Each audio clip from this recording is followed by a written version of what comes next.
عن حالك؟ جريس غنطوس. طبعا في عندك انت ولد هنا في المار يوسف في النصر، رهبات المار يوسف. اليوم كان في احتفال كثير حلو بمناسبة حلول الميلاد المجيد، اقتراب حلول الميلاد. احكي لنا شوي، شو رايك في الاجواء؟ مزبوط، احنا ثاني سنة بنكون بالاحتفالات هنا بالمدرسة، اما سنة معمول غير شكل وكثير حلو ان شاء الله كل سنة. شو شايف اشياء مميزة هاي السنة؟ تفاعل الاولاد كثير مش طبيعي وبدرجه حلوه ومستوى كثير حلو. الترتيب الاولاد مبسوطين، يعني يشوفوا حالهم بجو اللي هو مش بس بالمدرسه كل يوم، لانه ساكنين محلات بعيده عن بعض، فيجوا يشوفوا بعض كل بوقت اللي هو مش وقت التعليم. كثير حلو للاولاد وبحسوا بجو العيد وبفوتوا فيه. شكرا كثير. عارفين عن حالك؟ لينا شاعر، معلمه في المدرسه. طيب وعندك كمان انت اهل، مزبوط، عندك كمان اولاد في المدرسه. احكي لنا بدايه كيف شايف الاجواء هون بالاحتفاليه في الميلاد؟ اجواء حلوه كثير، مليانه فرح، محبه، مشاركه، تعاون، اجواء حلوه. بتامل انه تضلنا هيك باجواء فرح ومحبه. هل يعني هاي السنه الاولى اللي بتكون المدرسه فيها في هيك احتفاليه ولا يعني؟ احنا دائما مع التجدد، ومدرسه دائما في اشياء جديده فيها.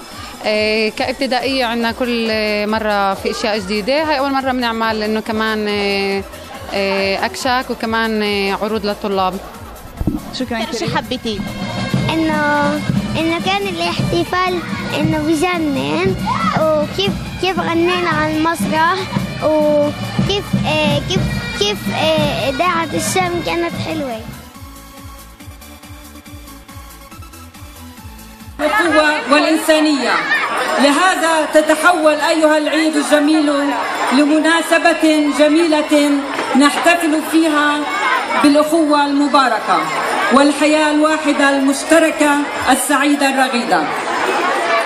حين تأتي يا عيد نستقبلك بروح العطاء والمحبة، معلنين إن هذه الروح هي البوصلة التي توجهنا يوما في تعاملنا مع بعضا ومع حالك. معلمة هيلين عودة، معلمة بالمدرسة الابتدائية. اليوم كان في احتفالية جدا مميزة قامت فيها المار يوسف، رهبات المار يوسف الابتدائية في الناصرة. احكي لنا بداية عن هاي الاحتفالية، كيف شايف الأجواء؟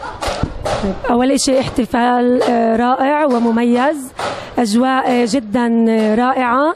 إحنا في المدرسة الابتدائية كان في عنا عمل دؤوب وجهود جبارة حتى يطلع هالبرنامج لحيز التنفيذ بمشاركة طاقم الهيئة التدريسية، إدارة، راهبات، وجميع العاملين في المدرسة. شو الأشياء المميزة اللي ضفتوها على البرنامج هاي السنة؟ الأجواء المميزة هي الأجواء في ساحات المدرسة، في بيتنا الثاني هون.